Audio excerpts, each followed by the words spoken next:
الحمد لله نحمده ونستعينه ونؤمن به ونتوكل عليه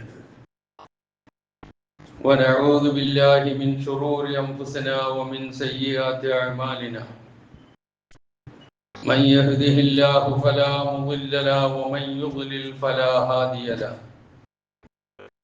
وأشهد أن لا إله إلا الله وحده لا شريك له وأشهد أن محمدا عبده ورسوله أرسله بالهدى ودين الحق ليظهره على الدين كله ولو كره المشركون اللهم صل على محمد وعلى آل محمد كما صليت على إبراهيم وعلى آل إبراهيم وبارك على محمد وعلى آل محمد كما باركت على إبراهيم وعلى آل إبراهيم إنك حميد مجيد أما بعد فإن خير الكلام كلام الله وخير الهدي هدي محمد صلى الله عليه وسلم وشر الأمور محدثاتها وكل محدثة بدعة وكل بدعة ضلالة وكل ضلالة في النار يا أيها الذين آمنوا اتقوا الله حق تقاته ولا تموتن إلا وأنتم مسلمون يا أيها الناس اتقوا ربكم الذي خلقكم من نفس واحدة وخلق منها زوجها وبث منهما رجالا كثيرا ونساء واتقوا الله الذي تساءلون به والأرحام إن الله كان عليكم رقيبا يا أيها الذين آمنوا اتقوا الله وقولوا قولا سديدا يصلح لكم أعمالكم ويغفر لكم ذنوبكم ومن يطع الله ورسوله فقد فاز فوزا عظيما أعوذ بالله من الشيطان الرجيم بسم الله الرحمن الرحيم فإذا قضيتم الصلاة فاذكروا الله قياما وقعودا وعلى جنوبكم فإذا اطمأننتم فأقيموا الصلاة إن الصلاة كانت على المؤمنين كتابا موقوتا സഹോദരന്മാരെ സഹോദരികളെ, ജീവിതത്തിന്റെ എല്ലാ മേഖലകളിലും അള്ളാഹുവിന്റെ നിയമനിർദ്ദേശങ്ങൾ പാലിച്ചുകൊണ്ട് ജീവിക്കുവാൻ കൽപ്പിക്കപ്പെട്ടവരാണ് ഞാനും നിങ്ങളും എന്നുണർത്തുന്നു. നാം ഏവരെയും അള്ളാഹു സുബ്ഹാനഹു വ തആല മുത്തഖികളും വഹീദുകളുമായി ജീവിക്കുവാനും മരണപ്പെടുവാനും അനുഗ്രഹിക്കുമാറാകട്ടെ എന്ന് പ്രാർത്ഥിക്കുകയും ചെയ്യും. സൂറത്തുൻ നിസാ വിശുദ്ധ ഖുർആനിലെ 4-ാം അധ്യായം അതിലെ 103-ാമത്തെ വചനമാണ് ഞാൻ ഓതിക്കേൾപ്പിച്ചത്. ഫൈദാ ഖളൈതുമുസ് സലാത്ത, അങ്ങനെ നിങ്ങൾ നമസ്കാരം നിർവഹിച്ചു കഴിഞ്ഞാൽ ഫദ്കുറുല്ലാഹ, അല്ലാഹുവിനെ നിങ്ങൾ ഓർക്കുക, ഖിയാമൻ വഖുഊദൻ വഅലാ ജുനൂബിക്കും, നിന്നിട്ടും ഇരുന്നിട്ടും കിടന്നിട്ടും ഒക്കെ അല്ലാഹുവിനെ നിങ്ങൾ ഓർക്കുക. ഫൈദ തുമഅനൻതും, അങ്ങനെ നിങ്ങൾ സമാധാനം അടഞ്ഞു കഴിഞ്ഞാൽ ഫഅഖീമുസ് സ്വലാ, നിങ്ങൾ നമസ്കാരം മുറപ്രകാരം അനുഷ്ഠിക്കുക. കാരണം ഇന്ന സ്വലാത്ത കാനത്ത് അലൽ മുഅ്മിനീന കിതാബൻ മൗഖൂത, തീർച്ചയായും നമസ്കാരം സത്യവിശ്വാസികൾക്ക് സമയം നിർണയിക്കപ്പെട്ട നിർബന്ധ ബാധ്യതയാകുന്നു എന്നാണ് ഈ വചനത്തിന്റെ സാരം. 103-ാമത്തെ വചനമാണ് സൂറത്തുൻ നിസായിലേതെന്ന് ഞാൻ പറഞ്ഞു. 102-ാമത്തെ വചനം, ഇതിന് തൊട്ടു മുമ്പുള്ള വചനം യുദ്ധരംഗത്ത് നമസ്കരിക്കുന്നതിനെ കുറിച്ച് വിശദീകരിച്ച് പറയുന്ന വചനമാണ്. അപ്പൊ നമസ്കാരം ഒരു തരത്തിലും ഒഴിവാക്കാൻ പറ്റാത്തതാണ്. അവിടെ നിന്ന് നമുക്ക് മനസ്സിലാക്കാം. യുദ്ധരംഗത്തുള്ള നമസ്കാരത്തെ വളരെ കൃത്യമായി വിശുദ്ധ ഖുർആൻ സൂറത്തുൻ നിസായിലെ 102-ാമത്തെ വചനത്തിൽ വിശദീകരിക്കുന്നുണ്ട്. സ്വാഭാവികമായും ശത്രുക്കളെ ശ്രദ്ധിച്ച് കയ്യിൽ ആയുധങ്ങളേന്തി അവരിൽ നിന്ന് എന്തെങ്കിലും ഇത് വരുന്നുണ്ടോ എന്ന് കാത്തുനിന്ന് അതിൻ്റെ ഇടയിൽ നമസ്കരിച്ച് അപ്പൊ സ്വാഭാവികമായും ഞാനും നിങ്ങളും ഒക്കെ ഇപ്പൊ പള്ളിയിൽ വന്നോ വീട്ടിൽ നിന്നോ നമ്മൾ നമസ്കരിക്കുമ്പോൾ കിട്ടുന്ന ഒരു സമാധാനം ഉണ്ടാവില്ല, ഉറപ്പാണ്. അതിനൊരു രൂപമുണ്ട്. മുന്നിൽ നിൽക്കുന്ന അണി, പിന്നിൽ നിൽക്കുന്ന അണി എന്ത് ചെയ്യണം ഓരോ സന്ദർഭത്തിലും എന്ന് അത് പഠിപ്പിക്കാൻ അല്ല ഞാൻ ഉദ്ദേശിക്കുന്നത്. ആ സലാത്തുൽ ഖൗഫ് എന്നാണ് അതിനെക്കുറിച്ചുള്ള പ്രയോഗം. ഭയം ഉള്ള സന്ദർഭത്തിലുള്ള നമസ്കാരം. ആ നമസ്കാരം കഴിഞ്ഞതിന് ശേഷം നമ്മൾ എന്ത് നിലപാട് സ്വീകരിക്കണം എന്നതാണ് ഈ വചനത്തിൽ പരാമർശിക്കുന്നത്. അതിൽ ആദ്യം പറഞ്ഞത്, അങ്ങനെ നമസ്കാരം നിറവേറ്റി കഴിഞ്ഞാൽ, ഏത് സലാത്തുൽ ഖൗഫ് പോലും, യുദ്ധരംഗത്തുള്ള നമസ്കാരം പോലും നിർവഹിച്ചു കഴിഞ്ഞാൽ പിന്നെയും നിങ്ങൾ അള്ളാഹുവിനെ കുറിച്ച് ഓർക്കണം. അള്ളാഹുവിന്റെ സ്മരണയിൽ നിന്ന് നിങ്ങൾ അകന്നുകൂടാ. ആ ഓർക്കൽ എങ്ങനെയൊക്കെയായി നിന്നിട്ടും ഇരുന്നിട്ടും കിടന്നിട്ടും ഒക്കെ അള്ളാഹുവിനെ കുറിച്ചുള്ള ദിക്ർ, സ്മരണ നിങ്ങൾക്കുണ്ടാകണം എന്ന് പറഞ്ഞതിന് ശേഷം ഈ യുദ്ധമോ അല്ലെങ്കിൽ ഒരു ഭയമോ ഒന്നുമില്ലാത്ത ഒരു സന്ദർഭത്തിൽ തികച്ചും സമാധാനമായ ഒരു രൂപത്തിലാണ് നിങ്ങൾ നമസ്കരിക്കുന്നത് എങ്കിൽ അത് കൃത്യമായ നമസ്കാരമായിരിക്കണം, മുറപ്രകാരം അനുഷ്ഠിക്കണം. നേരത്തെ ഞാൻ സൂചിപ്പിച്ചതുപോലെ യുദ്ധരംഗത്താണെങ്കിൽ ആയുധം താഴെ വെക്കണം, ആയുധം കയ്യിലെടുക്കണം, ഇതൊക്കെ നമസ്കാരവുമായി ബന്ധപ്പെട്ട് പറയുന്നുണ്ട്. അത് വേറെ ഒന്ന് പഠിക്കേണ്ട വിഷയമാണ്, അതവിടെ വെക്കട്ടെ. ഇനി ഇത് പറഞ്ഞതിന് ശേഷം ഇവിടെ പരാമർശിച്ച ഒരു വാക്കാണ് ഒരല്പം ഞാൻ വിശദീകരിക്കാൻ ഉദ്ദേശിക്കുന്ന നമസ്കാരത്തെ കുറിച്ചല്ല. ഇന്ന സ്വലാത്ത കാനത്ത് അലൽ മുഅ്മിനീന കിതാബം മൗഖൂത എന്ന് പറഞ്ഞാണ് അത് അവസാനിപ്പിക്കുന്നത്. കാരണം തീർച്ചയായും നമസ്കാരം എന്നുള്ളത് സത്യവിശ്വാസികൾക്ക് സമയം നിർണയിക്കപ്പെട്ട നിർബന്ധ ബാധ്യതയാണ് എന്നാണ്. ഇവിടെ പരാമർശിക്കുന്ന ഒരു കാര്യം കിതാബും മൗഖൂത്ത്, സമയം നിർണയിക്കപ്പെട്ട നിർബന്ധാരാധന എന്നാണ്. നമുക്കറിയാം നമസ്കാരത്തിന് 5 വഖ്തുകളാണ് ഉള്ളത്. അതിന്റെ പേര് നമുക്കറിയാം. ആ വഖ്തുകളിലാണ് നമ്മൾ നമസ്കരിക്കേണ്ടത്. ഏതെങ്കിലും ഒരു വഖ്ത് അങ്ങോട്ടോ ഇങ്ങോട്ടോ മാറ്റാനുള്ള അവകാശമൊന്നും നമുക്കാർക്കുമില്ല. അതിനൊക്കെ ഒരു സമയം നിശ്ചയിച്ചിട്ടുണ്ട്. ആ സമയത്ത് തന്നെ നിർവഹിച്ചിരിക്കണം. ഇവിടെ നാം മനസ്സിലാക്കേണ്ട ഒരു കാര്യം സമയത്തെ കുറിച്ചാണ്. സമയം എന്ന് പറയുന്നത് വളരെ വലിയ വിലപ്പെട്ട ഒരു കാര്യമാണ്. ചിലപ്പോൾ നമ്മുടെ ജീവനോളം വില സമയത്തിനുണ്ടാവും. അതാണ് നാം മനസ്സിലാക്കേണ്ട ഒരു കാര്യം. അതില് പലപ്പോഴും അതിന്റെ പ്രാധാന്യം അറിഞ്ഞുകൂടാത്തവരാണ് നമ്മൾ. അമൂല്യമാണ് സമയം എന്നുള്ളത്. അങ്ങോട്ട് പോയാൽ ഇങ്ങോട്ട് പിന്നെ കിട്ടൂല. നമുക്കറിയാലോ, മിനിറ്റുകൾ, മണിക്കൂറുകൾ, സെക്കൻഡുകൾ, മിനിറ്റുകൾ, മണിക്കൂറുകൾ, ദിവസങ്ങൾ, ആഴ്ചകൾ, മാസങ്ങൾ, വർഷങ്ങൾ, പതിറ്റാണ്ടുകൾ, നൂറ്റാണ്ടുകൾ, ഇന്നിങ്ങനെ അങ്ങോട്ട് പോവുകയല്ലേ. ഇപ്പൊ ഇന്ന് നേരം വെളുത്ത് ഇപ്പൊ ഇതേ 12:55 സമയം. ഈ ടൈം അങ്ങോട്ട് പോയി, ഇനി നമുക്ക് തിരിച്ചു കിട്ടൂല. ഇതാണ് സമയത്തിന്റെ ഏറ്റവും വലിയ വില. അതാണ് ഒന്നാമത് നമ്മൾ മനസ്സിലാക്കുക. അതുകൊണ്ടാണ് സമയത്തെക്കുറിച്ച് time is gold, time is money എന്നൊക്കെയുള്ള പ്രയോഗങ്ങൾ ഒരുപാട് നമ്മുടെ നാടുകളിലുണ്ട്. ആ രൂപത്തിൽ സമയത്തെ കുറിച്ച് പറയുന്നവർ തന്നെ അതിന്റെ വില മനസ്സിലാക്കാതെ അത് പാഴാക്കി കളയുന്നു എന്നുള്ള ഒരു വസ്തുതയാണ്. ഇപ്പൊ സമ്പത്തും സമയവും അല്ലാഹു സുബ്ഹാനഹു വ തആല മനുഷ്യന് കനിഞ്ഞു നൽകിയ 2 അനുഗ്രഹങ്ങളാണ്. ഈ അനുഗ്രഹങ്ങളിൽ സമ്പത്ത് എന്ന് പറയുമ്പോൾ അത് ബാഹ്യമായി നമ്മൾ കാണുന്ന കാര്യമാണ്. ബാഹ്യമായി നമ്മൾ കാണുന്ന സമ്പത്ത് എന്ന് പറയുന്ന അനുഗ്രഹം ചിലർക്ക് കൂടുതൽ അല്ലാഹു കൊടുക്കും, ചിലർക്ക് അവരെക്കാൾ കുറച്ചു കൊടുക്കും, ചിലർക്ക് അത്രയൊന്നും കൊടുത്തെന്ന് വരില്ല. ഇങ്ങനെയൊക്കെ നമുക്ക് കാണാൻ കഴിയും. പക്ഷേ സമയം, ഒരു ദിവസത്തെ 24 മണിക്കൂർ എന്ന് പറയുന്നത് എല്ലാവർക്കും ഒരുപോലെയാണ് അല്ലാഹു വീതിച്ചു കൊടുത്തിട്ടുള്ളത്. അതിൽ സമ്പന്നനെന്നോ പണക്കാരനെന്നോ പണിക്കാരനെന്നോ പണ്ഡിതനെന്നോ പാമരനെന്നോ പുരുഷനെന്നോ സ്ത്രീയെന്നോ കുട്ടിയെന്നോ വലിയവനെന്നോ ഉള്ള യാതൊരു വ്യത്യാസമില്ല.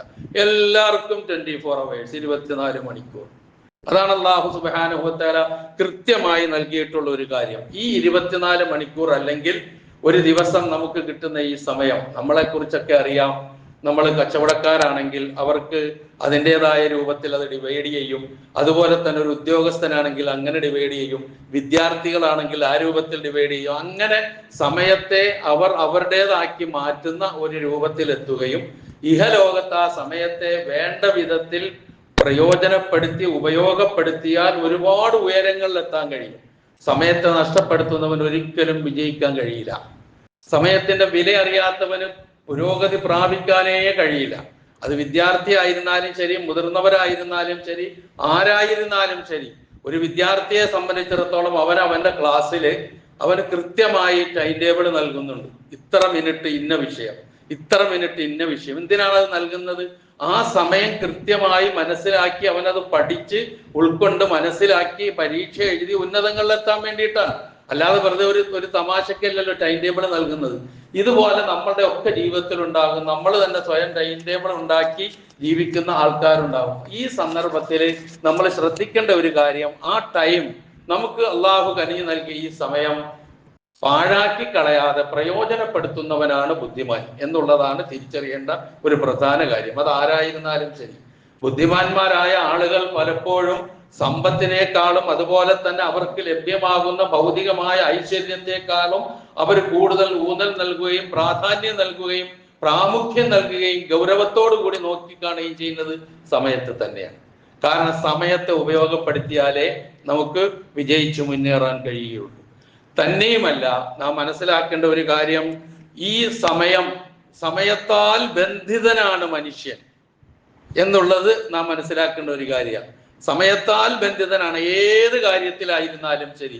അതൊന്നും നമുക്ക് നിഷേധിക്കാൻ കഴിയില്ല. അപ്പൊ ജന്മം മുതൽ നമ്മളുടെ മാതാവിന്റെ ഗർഭാശയത്തിൽ ഒരു ഗർഭസ്ഥ ശിശുവാകുന്നത് മുതൽ ആ ടൈമിംഗ് ഉണ്ട്.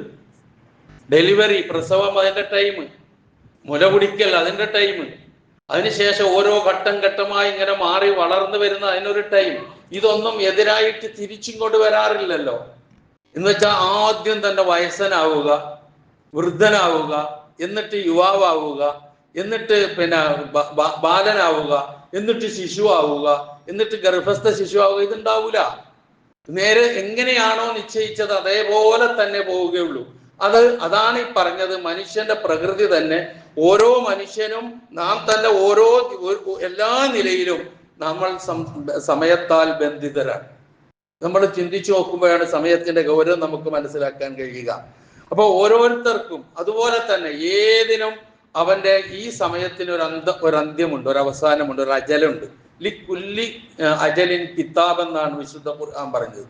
ഏതൊരു അവധിക്കും ഒരു നിശ്ചിതമായ പ്രമാണമുണ്ട് എന്നാണ്. അവിടെ എത്തി അത് തീരും. ഒരു മനുഷ്യനാണെങ്കിൽ അവൻ മരണപ്പെട്ടു പോകും, ഒരു ജീവിയാണെങ്കിൽ അതങ്ങോട്ട് കാലഹരണപ്പെട്ടു പോകും, ഒരു സസ്യമാണെങ്കിൽ അത് നശിച്ചു പോകും, അല്ലെങ്കിൽ ആരെങ്കിലും മുറിച്ചു കളയും. അതിനൊക്കെ ഉണ്ട് ലിക്കുല്ലി അജലിൻ കിതാബ്. മനുഷ്യനെ സംബന്ധിച്ചിടത്തോളം ആ നിശ്ചയിച്ച സമയത്തിന് അള്ളാഹു സുബ്ഹാനഹു വ തആല പറഞ്ഞത് വലൻ യുഅഖിറല്ലാഹു നഫ്സൻ ഇദാ ജാഅ അജലുഹാ. നമുക്കൊക്കെ കാണാപ്പാടമാണല്ലോ വചനം. അതുപോലെ വിശുദ്ധ ഖുർആൻ പറയുന്നുണ്ട് ഫഇദാ ജാഅ അജലുഹും ലാ യസ്തഖിറൂന സഅതൻ വലാ യസ്തഖ്ദിമൂൻ. അങ്ങനെ നിശ്ചയിച്ച ഒരു സമയം നമുക്ക് നിശ്ചയിച്ചിട്ടുണ്ട്. ഇവിടെ ഇത്ര കാലം, ഇത്ര വർഷം ജീവിക്കുക എന്നുള്ളത്. അത് എത്തിക്കഴിഞ്ഞാൽ അങ്ങോട്ടുമില്ല ഇങ്ങോട്ടുമില്ല, കൃത്യമായിരിക്കും അങ്ങ് പോകും. അതിനാണല്ലോ നമ്മൾ മരണം എന്ന് സാധാരണ പറയാറുള്ളത്. അതൊക്കെ ആ നിശ്ചയിക്കപ്പെട്ട രൂപത്തിൽ തന്നെ പോവുകയുള്ളൂ. അതിനെങ്ങും ഒരു ചേഞ്ചും ഉണ്ടാവുന്നില്ല. അപ്പം സമയത്താൽ ബന്ധിതരായ, സമയത്തിൽ നമ്മൾ ചുറ്റപ്പെട്ട ജീവിച്ചുകൊണ്ടിരിക്കുന്ന നമ്മളെ സംബന്ധിച്ചിടത്തോളം നമ്മൾ ചെയ്യേണ്ടത് ഇതിന്റെ പ്രാധാന്യം മനസ്സിലാക്കി അത് ഉപയോഗപ്പെടുത്തൽ തന്നെയാണ്. ഇനി തന്നെയുമല്ല, വിശുദ്ധ ഖുർആൻ നാം പരിശോധിച്ച് നോക്കിയാൽ വിശുദ്ധ ഖുർആനിലും പ്രവാചകന്റെ വചനങ്ങളിലും സമയത്തിന്റെ വിലയും പ്രാധാന്യവും വ്യക്തമാക്കുന്ന എത്രയോ കാര്യങ്ങൾ നമുക്ക് കാണാൻ കഴിയും. ഇപ്പൊ ഖുർആൻ പരിശോധിച്ച് നോക്കിയാൽ ചില അധ്യായങ്ങളുടെ പേരെന്താ? ഒന്ന് സൂറത്തുൽ അസ്ർ, അതിന്റെ അർത്ഥം എന്താ? കാലം എന്നാണ്. വേറൊന്ന് സൂറത്തുൽ ലൈൽ, അർത്ഥം എന്താ? രാത്രി. വേറൊന്നെന്താണ്? സൂറത്തുൽ ഫജ്ർ, പ്രഭാതം. വേറൊന്നെന്താണ്? സൂറത്തുൽ ളുഹ, പൂർവാന്ന സമയം. ഇങ്ങനെ അധ്യായങ്ങളുടെ പേര് പോലും ഈ സമയവുമായി ബന്ധപ്പെടുത്തിയിട്ടാണ് വിശുദ്ധ ഖുർആന്റെ പ്രയോഗം. അതുപോലെ തന്നെ സൂര്യനും ചന്ദ്രനും നക്ഷത്രവും അസ്സാഅത്ത് എന്നുള്ള പ്രയോഗം ഖുർആൻ നമുക്ക് കാണാം. അസ്സാഅ എന്ന് വെച്ചാൽ ഖിയാമത്ത് നാളാണ്. അതൊക്കെ നാം പരിശോധിച്ച് നോക്കിയാൽ സമയ സൂചകങ്ങളാണ് എന്നുള്ള കാര്യത്തിൽ ഒരു സംശയവുമില്ല. രാവും പകലും മാറി വരുന്ന സൂറത്തുൽ ലുഖ്മാൻ ഒരുപാട് സ്ഥലങ്ങളിൽ ഒറ്റ വചനം മാത്രം, അലം തറ അന്നല്ലാഹ യൂലിജുൽ ലൈല ഫിന്നഹാരി വയൂലിജുൻ നഹാറ ഫിൽ ലൈലി വസഖറ അശംസ വൽ ഖമറ കുല്ലുൻ യജ്രി ഇലാ അജലിൻ മുസമ്മ വഅന്നല്ലാഹ ബിമാ തഅമലൂന ഖബീർ. സൂറത്തുൽ ലുഖ്മാനിലെ 29ാമത്തെ വചനം.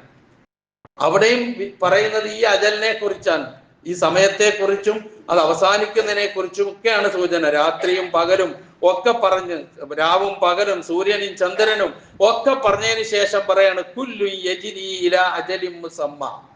എല്ലാം നീങ്ങുന്നത്, എല്ലാം സഞ്ചരിക്കുന്നത് ഒരു നിശ്ചിത അവധി വരെയാണ്. അപ്പോൾ ഓരോ മനുഷ്യൻ ഇവിടെ ജനിക്കുന്നു, അവന് സമയമാകുമ്പോൾ അവൻ മരണപ്പെടുന്നു. ഒരു സൃഷ്ടി ഇവിടെ ഉദയം കൊള്ളുന്നു, അതിന്റെ അവസാനമായാൽ അതങ്ങോട്ട് മാറിപ്പോകുന്നു. ഇതേപോലെ വന്ന് അവസാനം ഈ ബ്രഹ്മാണ്ട കടാഹം ഒന്നടങ്കം അങ്ങോട്ട് ഇല്ലാതെയാവും. അതിനും ഒരു സമയം അള്ളാഹു നിശ്ചയിച്ചിട്ടുണ്ട്. അവിടെയാണ് ഒരു വിശ്വാസിയുടെ വിശ്വാസത്തിന്റെ മാറ്റ് എന്ന് നാം തിരിച്ചറിയുക. അതുപോലെ തന്നെ മുഴുവൻ ആരാധനാകർമ്മങ്ങളും സമയബന്ധിതമാണ്. തോന്നുമ്പോ ചെയ്യാനുള്ള അവകാശം നമുക്കില്ല. ഇന്ന സലാത്ത കാനത്ത് അലൽ മുഅ്മിനീന കിതാബൻ മൗഖൂത എന്ന് പറഞ്ഞത് നമസ്കാരവുമായി ബന്ധപ്പെട്ടിട്ടുള്ള കാര്യമാണ്. അതുപോലെ തന്നെ എല്ലാ കർമ്മങ്ങളും, സക്കാത്ത് എടുത്തു നോക്ക്, തോന്നുമ്പോ കൊടുക്കാൻ പറ്റൂലല്ലോ, അതിനും ഒരു സമയമുണ്ട്. സക്കാത്ത് എന്ന് പറഞ്ഞാൽ ഒന്ന് വർഷം തികയണം. ഈ വർഷം കൊടുത്താൽ അടുത്ത വർഷം ആകുന്നവരെ അതിന് ടൈമുണ്ട്.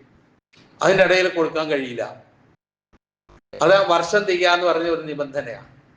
അതുപോലെ ഒരു കർഷകനാണ്, അയാൾ കൃഷി ചെയ്ത് കൊയ്തെടുക്കുന്നു, നെല്ലായിരുന്നാലും അല്ലെങ്കിൽ റബ്ബറായിരുന്നു എന്തായിരുന്നാലും അവൻ വിളവെടുക്കുന്നു. ആ വിളവെടുക്കുന്ന സമയത്താണ് അവൻ അതിൻ്റെ സക്കാത്ത് കൊടുക്കേണ്ടത്, അല്ലാതെ തോന്നുമ്പോഴല്ല. അപ്പൊ അതും സമയബന്ധിതമാണ്. ഇനി നിങ്ങൾ നോമ്പെടുത്ത് നോക്ക്, ഇതേ വരാൻ പോകുന്നു, ഒരു 2 മാസം കഴിഞ്ഞാൽ നോമ്പിലേക്ക് നമ്മൾ കടക്കും ഇൻഷാ അല്ലാഹ്. അപ്പൊ ആ നോമ്പിന്റെ അവസ്ഥ നമ്മൾ എടുത്തു നോക്ക്. നമുക്ക് തോന്നുമ്പോൾ നോമ്പ് പിടിക്കാൻ കഴിയുമോ? കഴിയില്ല. അതിന് നിശ്ചയിച്ച ഒരു മാസമുണ്ട്. ആ മാസത്തിൽ ആ ഒതുങ്ങുന്ന ദിവസങ്ങളുണ്ട്. ആ ദിവസങ്ങളിൽ ഇന്ന സമയം മുതൽ ഇന്ന സമയം വരെ എന്ന് കൃത്യമായി പറഞ്ഞിട്ടുണ്ട്. അതും തോന്നുമ്പോൾ ചെയ്യാൻ പറ്റൂല. അപ്പൊ നോമ്പ് സമയബന്ധിതമാണ്. ഇനി നിങ്ങൾ ഹജ്ജ് എടുത്തു നോക്ക്. നമ്മൾ ഒരു വർഷം മുഴുവനും മക്കയിൽ പോയി സ്ഥിരമായി ഇങ്ങനെ തവാഫ് ചെയ്യാൻ നടക്കാത്ത ഒരു കാര്യമാണ്. അങ്ങനെ ഒന്ന് വിചാരിച്ചു നോക്ക് മനസ്സിൽ നിങ്ങൾ. അങ്ങനെ ഇവിടുന്ന് പോകാനൊരു അവസരം കിട്ടി, അവിടെ പോയി ആ വർഷം മുഴുവനും കഅബ തവാഫ് ചെയ്തു, അല്ലെങ്കിൽ ഹജ്ജിന്റെ കർമ്മങ്ങളുമായി ബന്ധപ്പെട്ട കാര്യങ്ങൾ ചെയ്തു, സഫയുടെയും മറുപടിയുടെയും ഇഷ്ടം പോലെ സഹി ചെയ്തു. ഇതിനൊക്കെ ഒരു അവസരം ലഭിക്കുന്നു എന്ന് വിചാരിക്കുക. പക്ഷേ ഈ ഒരു വർഷം കിട്ടിയ ഈ സമയം കിട്ടിയാൽ നമുക്ക് അത് ഈ ദുൽഹജ്ജ് 8 മുതൽ 13 വരെയുള്ള സമയങ്ങളിലെ സന്ദർഭങ്ങളിലെ പ്രതിഫലത്തിന് അർഹതയില്ല, കിട്ടൂല. ഇപ്പൊ ഹജ്ജ് എങ്ങനെ? അപ്പൊ അതിന് സമയം നിർണയിച്ചിട്ടുണ്ട്. അൽ ഹജ്ജു അശ്ഹുറും മഅലൂമാത്ത് എന്ന് പറഞ്ഞു ഖുർആൻ. എണ്ണപ്പെട്ട നിർണയിക്കപ്പെട്ട മാസങ്ങളാണെന്ന് പറഞ്ഞു. എന്നിട്ട് ദുൽഹജ്ജ് 8 മുതൽ 13 വരെ എന്നുള്ള നമുക്കറിയാം. അതിനിടയിൽ ഓരോ ദിവസവും എവിടെ എന്തെല്ലാം ചെയ്യണം അത് ആ സമയത്ത് കൃത്യമായി ചെയ്തിരിക്കണം. അപ്പോഴേ അത് ഹജ്ജായി പരിഗണിക്കുകയുള്ളൂ. അപ്പം ഏതെടുത്തു നോക്കിയാലും അതിന്റെ അവസ്ഥ ഇങ്ങനെ തന്നെയാണ്. നമ്മുടെ മുമ്പിൽ നിശ്ചയിക്കപ്പെട്ട ആരാധനാ കർമ്മങ്ങൾ മുഴുവൻ സമയബന്ധിതമാണ്. നമ്മളെല്ലാവരും സമയത്താൽ ബന്ധിതമാണ് എന്ന് ഞാൻ സൂചിപ്പിച്ചു.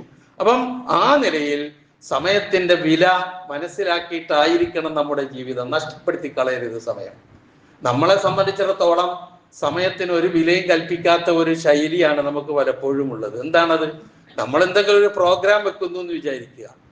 ആ പ്രോഗ്രാം നമ്മൾ വെച്ചു കഴിഞ്ഞാൽ ഒരു 10:30 മണിക്കാണ് പരിപാടി വെക്കുന്നതെങ്കിൽ നമ്മൾ ആദ്യം തന്നെ വെക്കുമ്പോൾ തന്നെ നമ്മൾ തീരുമാനിക്കും, 11 മണിയാവും ആൾക്കാരെത്താൻ, അപ്പം തുടങ്ങിയാൽ മതി. ഈ വരുന്ന ആൾക്കാരും വിചാരിക്കും അവിടെ 11 മണിയാകാതെ തുടങ്ങൂല, അപ്പൊ പോയാൽ മതി. അപ്പൊ ഇങ്ങനെ ഒരു ഇതിലേക്ക് നമ്മൾ എത്തിക്കഴിഞ്ഞു. ഇതിനെ കുറിച്ച് മാറ്റാൻ കഴിയുമെന്നൊന്നും എനിക്കറിയില്ല. നമ്മൾ ആലോചിക്കേണ്ട കാര്യമാണ്. പക്ഷെ ചിന്തിക്കേണ്ട ഒരു കാര്യം, ഒരു 10:30 മണിക്ക് വെച്ച ഒരു കാര്യത്തിന് 10:30 മണിക്ക് എത്തുന്ന ആൾക്കാരുണ്ടാകും. അവരിത് തുടങ്ങുന്നത് വരെ 11 മണി വരെ കാത്തിരുന്നാൽ അവരുടെ ഈ അരമണിക്കൂറിന്റെ വില വളരെ വലുതാണ്. ഇതാരാ കളയുന്നത്?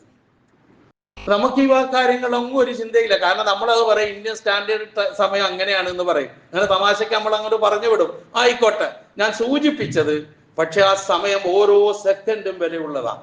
ഒരു മനുഷ്യന്റെ ഓരോ സെക്കൻഡും വിലയുള്ളതാണ് അവന്റെ ജീവിതത്തെ സംബന്ധിച്ചിടത്തോളം. അതങ്ങനെ കളഞ്ഞു കുളിക്കാനുള്ളതല്ല. സമയത്തിന് ഇത്രമാത്രം വില, അത് നഷ്ടപ്പെടുത്തിയാലുള്ള ദൂഷ്യം ഒക്കെ താക്കീത് നൽകിയിട്ടുണ്ട് പരിശുദ്ധ ഇസ്ലാം. അതിന്റെ വില നമുക്ക് പഠിപ്പിച്ചു തരുന്നു, അതിന്റെ പ്രാധാന്യം പഠിപ്പിച്ചു തരുന്നു. മനുഷ്യൻ തന്നെ സമയത്താൽ ബന്ധിതനാണെന്ന് ഓർമ്മിപ്പിക്കുന്നു. ഒപ്പം അവൻ ചെയ്യുന്ന ആരാധനാ കർമ്മങ്ങളെല്ലാം സമയബന്ധിതമാണെന്ന് പഠിപ്പിച്ചു തരുന്നു.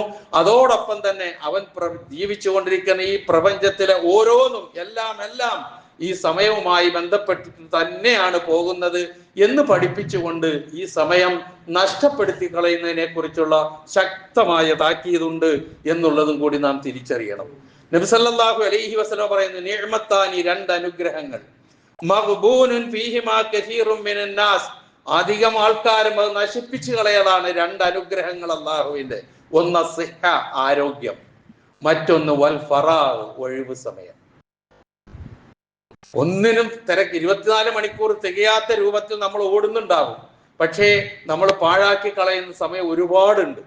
അപ്പൊ അത് ശ്രദ്ധിക്കേണ്ട കാര്യമാണ് എന്ന് സൂചിപ്പിക്കുകയാണ്. ആരോഗ്യവും ഒഴിവ് സമയവും അള്ളാഹു കനിഞ്ഞു നൽകിയ അനുഗ്രഹങ്ങളാണ്. അത് തൊലച്ച് കളയരുത് എന്നാണ് ഈ പറഞ്ഞതിന്റെ അർത്ഥം. ആരോഗ്യം ഉള്ളപ്പോൾ അതിന്റെ വില നമ്മളാരും അറിയാറില്ല. എന്തെങ്കിലും ഒരു ചെറിയ ആക്സിഡന്റ് ഉണ്ടായാൽ കഴിഞ്ഞു, എല്ലാം തീർന്നു. ആലോചിച്ച് നോക്കി. ഞാൻ അതിലേക്കൊന്നും കൂടുതൽ കടന്നു പോകുന്നില്ല. അതുകൊണ്ട് തന്നെയാണ് നമ്മുടെ ജീവിതത്തിൽ നാം തരണം ചെയ്തു പോകുന്ന ഓരോ ഘട്ടങ്ങളും അത് കൃത്യമായി ഉപയോഗപ്പെടുത്തുന്ന ബുദ്ധിയുള്ളവരായി മാറാൻ നമ്മൾ തയ്യാറാകണം എന്ന് നബി സല്ലല്ലാഹു അലൈഹി വസല്ലം നമ്മളെ ഉണർത്തുന്നു. യഗ്തനിം ഖംസൻ ഖബ്ല ഖംസിൻ. 5 കാര്യങ്ങൾ വന്ന് പിടികൂടുന്നതിന് മുമ്പ് 5 കാര്യങ്ങൾ നിങ്ങൾ സ്വായത്തമാക്കണം, നിങ്ങൾ ആർജിച്ചെടുക്കണം, നേടിയെടുക്കണം, നഷ്ടപ്പെടുത്തരുത് എന്നാ പറഞ്ഞത്. ഏതാണ് 5 കാര്യങ്ങൾ? 1 ശബാബക ഖബ്ല ഹറമിക്. വാർദ്ധക്യം വന്ന് പിടികൂടുന്നതിന് മുമ്പുള്ള നിന്റെ യൗവനം, നിന്റെ യുവത്വം. ഏറ്റവും കൂടുതൽ തുലക്കപ്പെടുന്ന ഒരു രംഗമാണ്, ഒരു ഏരിയയാണ് യുവത്വം എന്ന് പറയുന്നത്. കാരണം എന്തിനും ശേഷിയുള്ള പ്രായമാണത്, എന്തിനും കെൽപ്പുറ്റ പ്രായമാണ്. എന്നാൽ അത് ഏറ്റവും കൂടുതൽ പ്രയോജനപ്രദമായ രൂപത്തിൽ ഉപയോഗപ്പെടുത്തി തനിക്കും കുടുംബത്തിനും സമൂഹത്തിനും ജീവിച്ചുകൊണ്ടിരിക്കുന്ന രാജ്യത്തിനും പ്രദേശത്തിനും ഒക്കെ ഒരുപാട് ഗുണങ്ങൾ ചെയ്യാൻ കഴിയുന്ന ആ പ്രായം. അങ്ങനെ ചെയ്യുന്നവരുണ്ട്, ഇല്ല എന്ന് ഞാൻ പറയുന്നില്ല. പക്ഷെ ബഹുഭൂരിഭാഗവും അത് തൊലച്ചു കളയലാണ്. ആ യുവത്വം അങ്ങോട്ട് പോയി അവസാനം വാർദ്ധക്യത്തിയാൽ ആ യുവത്വത്തിൽ ചെയ്യാൻ കഴിഞ്ഞിരുന്ന പലതും ചിന്തിക്കാൻ പോലും കഴിയാത്ത അവസ്ഥയിലേക്കായിരിക്കും വാർദ്ധക്യം കൊണ്ടുപോയി എത്തിക്കുക. അതുകൊണ്ടാണ് ആ നല്ല സമയം ഉപയോഗപ്പെടുത്താൻ പറഞ്ഞത്. ഒരു മനുഷ്യന്റെ ജീവിതത്തിലെ ഏറ്റവും സുവർണ കാലഘട്ടമാണ് യുവത്വം എന്ന് പറയുന്നത്. ആ സമയം ഉപയോഗപ്പെടുത്താനാണ് അള്ളാഹുവിന്റെ റസൂല് നമ്മളോട് ഉണർത്തുന്നത്. രണ്ടാമത് പറഞ്ഞത് സല്ലല്ലാഹു അലൈഹി വസല്ലമ വസിഹതക ഖബ്ല സുഖ്മിക്. രോഗം വന്ന് പിടികൂടുന്നതിന് മുമ്പുള്ള നിന്റെ ആരോഗ്യം, അതും ചിന്തിക്കേണ്ടതാണ്. ഏതേ പ്രിയമുള്ളവരെ അള്ളാഹുവിന്റെ റസൂല് പറഞ്ഞതിൽ നമുക്കൊന്ന് ഒഴിവാക്കി നിർത്താനുള്ളത്? ആരോഗ്യത്തെ കുറിച്ച്. അത് ക്ഷയിക്കുമ്പോഴുള്ള അവസ്ഥ. നമ്മൾ നല്ല ആരോഗ്യമുള്ള സന്ദർഭത്തിൽ ചെയ്യാൻ കഴിയുന്ന ആരാധനാ കർമ്മങ്ങൾ ചില ആരോഗ്യം ക്ഷയിക്കുമ്പോൾ നമുക്ക് ചെയ്യാൻ കഴിയില്ല. നിന്ന് നമസ്കരിച്ച് റുക്കൂഅ് ചെയ്ത് സുജൂദ് ചെയ്ത് നമസ്കരിക്കുന്ന ആ നമസ്കാരം നിർവഹിക്കാൻ കഴിയാതെ നമ്മൾ കസേരകളിലേക്കും മറ്റുള്ള രൂപത്തിലേക്ക് നമ്മൾ മാറുന്ന ഒരു സ്ഥിതിവിശേഷം വരുമ്പോഴാണ് മറ്റേതിന്റെ അവസ്ഥയെക്കുറിച്ച് നമുക്ക് ഓർമ്മ വരിക. അതുകൊണ്ടാണ് റസൂല് പറഞ്ഞത് ഇതൊക്കെ നിങ്ങൾ തരണം ചെയ്യേണ്ട സമയങ്ങളാണ്. ഓരോ സമയത്തിനും അതിൻ്റെതായ വിലയുണ്ട്. അത് നിങ്ങൾ നശിപ്പിച്ചു കളയരുത്. ഓരോന്നും നിങ്ങൾ നേടിയെടുക്കാനാണ് നബി സല്ലല്ലാഹു അലൈഹി വസല്ലം ഉണർത്തുന്നത്. മൂന്നാമത് പ്രവാചകൻ പറഞ്ഞത് ദാരിദ്ര്യം വന്ന് പിടികൂടുന്നതിന് മുമ്പുള്ള നിന്റെ സമ്പന്നത. അത് ഈ പറഞ്ഞതുപോലെയാ, പെട്ടെന്ന് അങ്ങോട്ട് പോവും. ഒരുപാട് കഷ്ടപ്പെട്ട് അധ്വാനിച്ച് ഒരുപാട് സമ്പത്തൊക്കെ ആർജിച്ച് അങ്ങനെ ഇരിക്കുമ്പോൾ, പ്രത്യേകിച്ച് ഇന്ന് ഇന്ത്യ രാജ്യത്ത് ജീവിച്ചുകൊണ്ടിരിക്കുന്ന ആൾക്കാരെ സംബന്ധിച്ചിടത്തോളം അഭിമുഖീകരിക്കേണ്ടി വരുന്ന ഒരുപാട് രംഗങ്ങളുണ്ട്. വിശിഷ്യ മുസ്ലിമായി ജീവിക്കുന്നു എന്നതിന്റെ പേരിൽ മാത്രം ഞാൻ അതിലേക്ക് കടന്നു പോകുന്നില്ല. എങ്ങോട്ടൊക്കെ കൊണ്ടുപോകും, എങ്ങോട്ടൊക്കെ പിടിച്ചോണ്ട് പോകും, ഇതൊന്നും നമുക്ക് അറിയാൻ കഴിയാത്ത അവസ്ഥാവിശേഷം.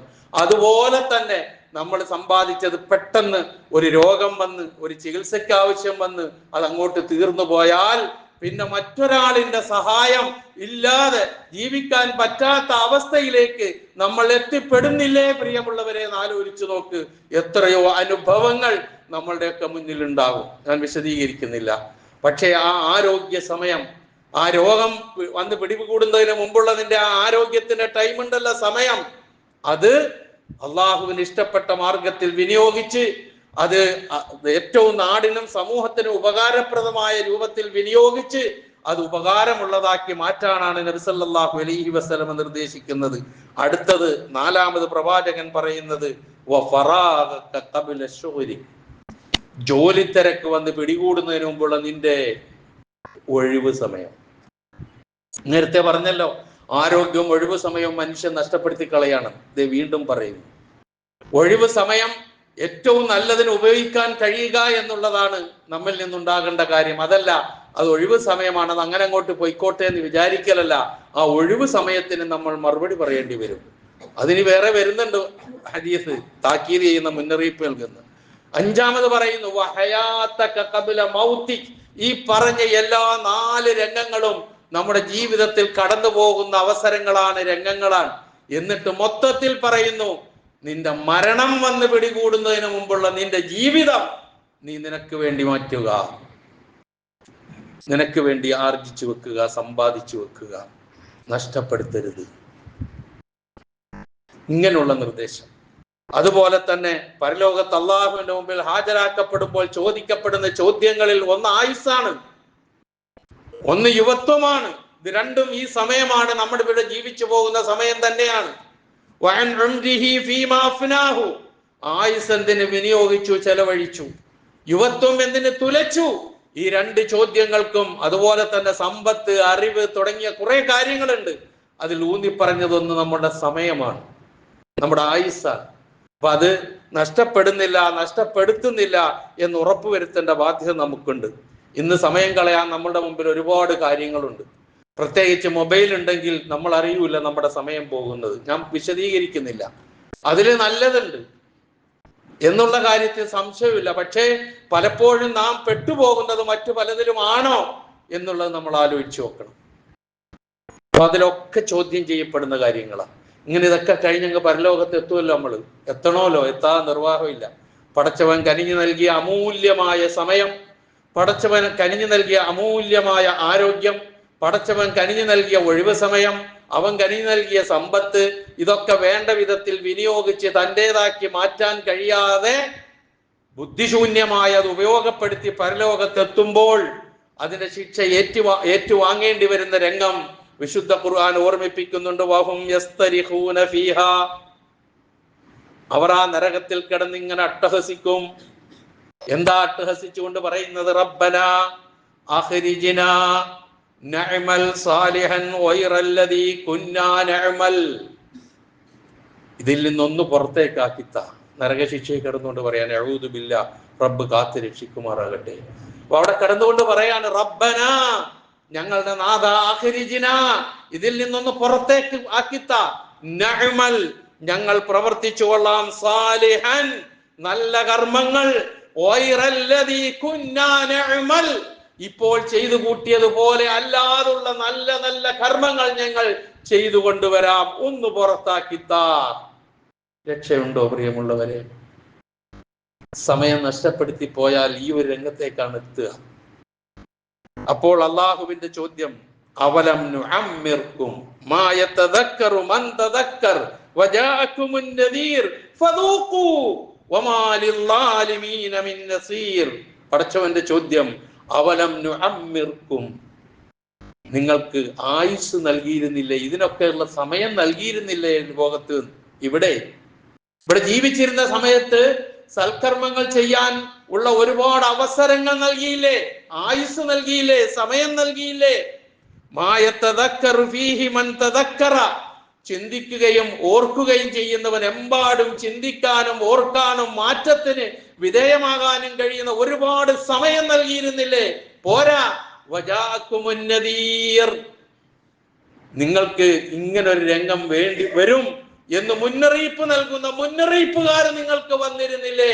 അതൊക്കെ പുച്ഛിച്ച് തള്ളി, അവഗണിച്ച് തള്ളി, അതൊക്കെ അവഹേളിച്ച് മാറ്റി നിർത്തി, നിന്റെ സമയം നഷ്ടപ്പെടുത്തി, നിന്റെ ആയുസ് നഷ്ടപ്പെടുത്തി, നീ തിന്മകൾ വാരി വലിച്ച് ഇപ്പോൾ വന്ന് ഇതിന്റെ ഇടയിൽ കിടന്നുകൊണ്ട് മാറി ഇതിൽ നിന്ന് പുറത്താക്കി തരാനോ നടക്കില്ല. ഫദൂഖു, ആസ്വദിച്ചോ, ആസ്വദിച്ചോ, വമാ ലിൽളാലിമീന മിൻ നസീർ, അക്രമികൾക്ക് യാതൊരു സഹായം ഉണ്ടാവില്ല. നഊദു ബില്ലാഹ്. ഈ ഒരു അവസരത്തിലേക്ക് എത്താതിരിക്കാനാണ് പരിശുദ്ധ ഖുർആനും പ്രവാചകന്റെ അധ്യാപനങ്ങളും സമയത്തെക്കുറിച്ചും അതിന്റെ ഗൗരവത്തെക്കുറിച്ചും അതിന്റെ പ്രാധാന്യത്തെക്കുറിച്ചും ഇത്ര ആഴത്തിൽ നമ്മളോട് പറഞ്ഞു തന്നത്, പഠിപ്പിച്ചു തന്നത്. ഓരോ രംഗവും നാം എടുത്തു നോക്കാം, അവിടെ പരാമർശിച്ച ഓരോ കാര്യവും. അപ്പൊ സമയം അമൂല്യമാണ്, സമയത്താൽ ബന്ധിതരാണ് നമ്മളൊക്കെ. ആ സമയമാണ് നഷ്ടപ്പെടുത്തിയാൽ നമ്മൾ നഷ്ടകാരികളാവുക പരലോകത്ത്. റഹ്മാനായ റബ്ബ് നമ്മയെല്ലാം കാത്ത് രക്ഷിക്കുമാറാകട്ടെ.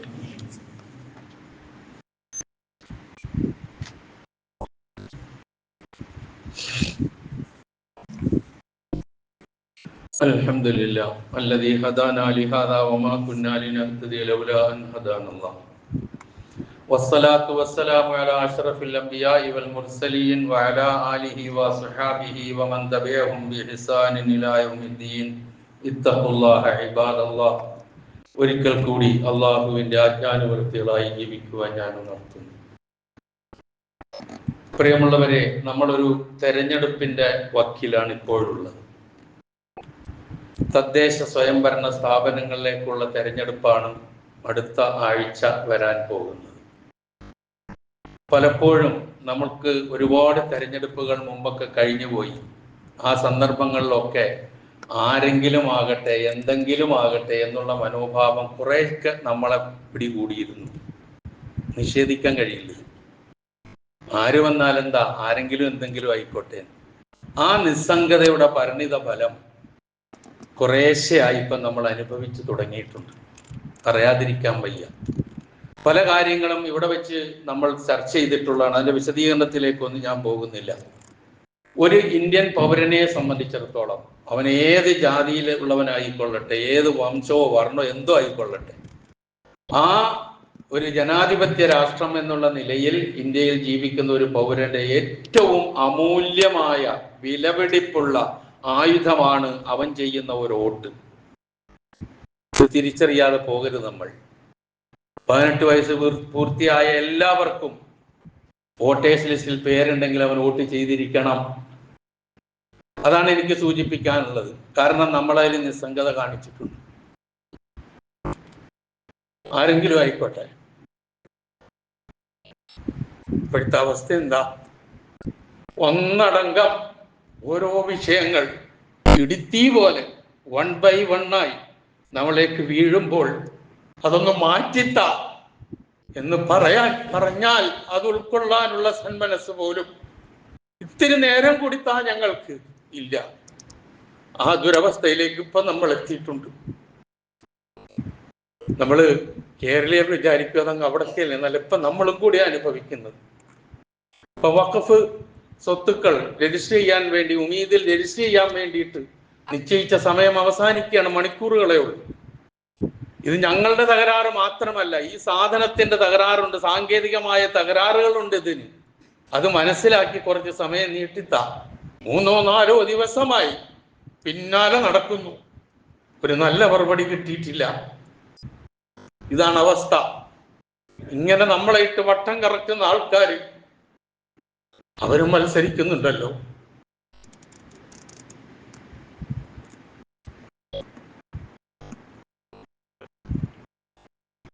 അവരായിക്കോട്ടെ എന്നാണോ നമ്മളുടെ മനസ്സ്? ഒരിക്കലും ആയിക്കൂടാ, ഒരിക്കലും ആയിക്കൂടാ. ഏതെങ്കിലും തരത്തിൽ അവർക്ക് അനുകൂലമായ നീക്കമുണ്ടാകുന്ന ഒരു സാഹചര്യം പോലും ഉണ്ടാകാതിരിക്കാൻ നമ്മൾ ചെയ്യേണ്ടത് നമ്മൾ ചെയ്യുക, അത്രയേ ഉള്ളൂ. ബാക്കി പഠിച്ചവൻ്റെ ഇല്ല. അതൊന്നും ചെയ്യാൻ തയ്യാറാകാതെ വോട്ട് അതാരെങ്കിലും ആയിക്കോട്ടെ, ആരെങ്കിലും ജയിച്ചോട്ടെ, തദ്ദേശ സ്വയംഭരണം അല്ലേ, അതായെങ്കിലും ആയിക്കോട്ടെ എന്ന് വിചാരിച്ചിട്ട് കാര്യമില്ല. ഇവിടെ ആശയങ്ങൾ തമ്മിലാണ് പോരാട്ടം, അല്ലാതെ വ്യക്തികൾ തമ്മിലല്ല. ഇത് തിരിച്ചറിയണം, നമ്മള് മനസ്സിലാക്കണം. നമ്മള് ഇന്ത്യയിലെ ജനാധിപത്യം തന്നെ തകർക്കപ്പെടുന്ന വല്ലാത്ത ഒരു ഭീതിജനകമായ അന്തരീക്ഷം.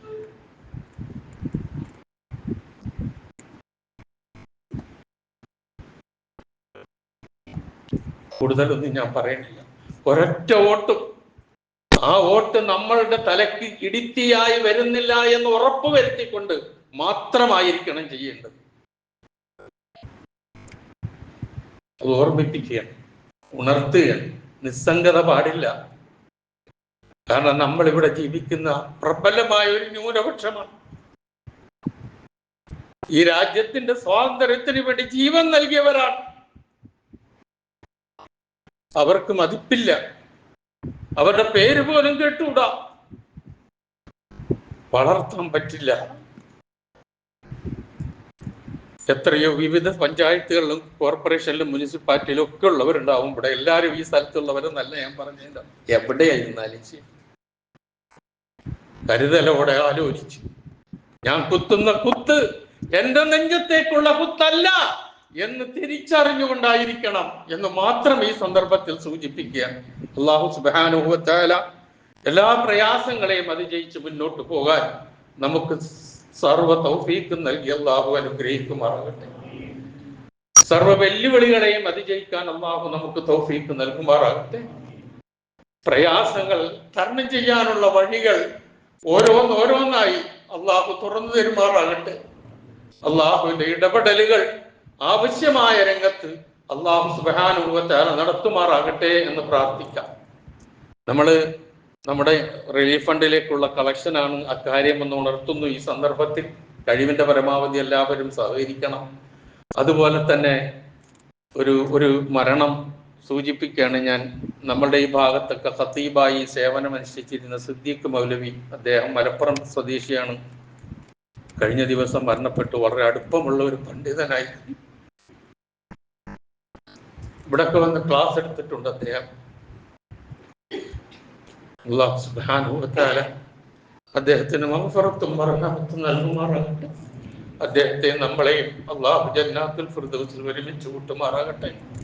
എല്ലാവിധത്തിലുള്ള വിഷമങ്ങളിൽ നിന്നും മരണാനന്തര ജീവിതത്തിൽ അഭിമുഖീകരിക്കേണ്ട വിഷമങ്ങളിൽ നിന്നും എല്ലാം അല്ലാഹു അദ്ദേഹത്തിന് സുരക്ഷ നൽകി അനുഗ്രഹിക്കുമാറാകട്ടെ.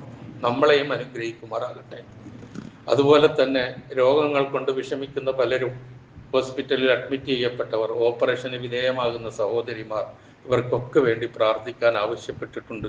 അല്ലാഹു സുബ്ഹാനഹു വ തആല അവരുടെ ഓപ്പറേഷൻ വിജയപ്രദമാക്കി കൊടുക്കുമാറാകട്ടെ. അവരുടെ രോഗങ്ങളെ അല്ലാഹു പൂർണ്ണമായി ശിഫയാക്കി കൊടുക്കുമാറാകട്ടെ. എല്ലാവിധത്തിലുള്ള രോഗങ്ങളിൽ നിന്നും അപകടങ്ങളിൽ നിന്നും നമ്മയും നമ്മുടെ തലമുറയെയും അല്ലാഹു സുബ്ഹാനഹു വ തആല കാത്തുരക്ഷിക്കുമാറാകട്ടെ. സർവോപരി ഇസ്ലാമിനും മുസ്ലിം ഉമ്മത്തിനും അല്ലാഹു ഇസ്സത്തിനെ പ്രദാനം ചെയ്യുമാറാകട്ടെ. اللهم اغفر للمؤمنين والمؤمنات والمسلمين والمسلمات الأحياء منهم والأموات إنك مجيب الدعوات ويا قاضي الحاجات. اللهم أعز الإسلام والمسلمين وأذل الشرك والمشركين. اللهم أعز الإسلام والمسلمين وأذل الشرك والمشركين. اللهم أعز الإسلام والمسلمين وأذل الشرك والمشركين. اللهم أجرنا من النار. اللهم أجرنا من النار. اللهم أجرنا من النار. ربنا اغفر لنا ولإخواننا الذين سبقونا بالإيمان ولا تجعل في قلوبنا غلا للذين آمنوا ربنا إنك رؤوف رحيم. ربنا آتنا في الدنيا حسنة وفي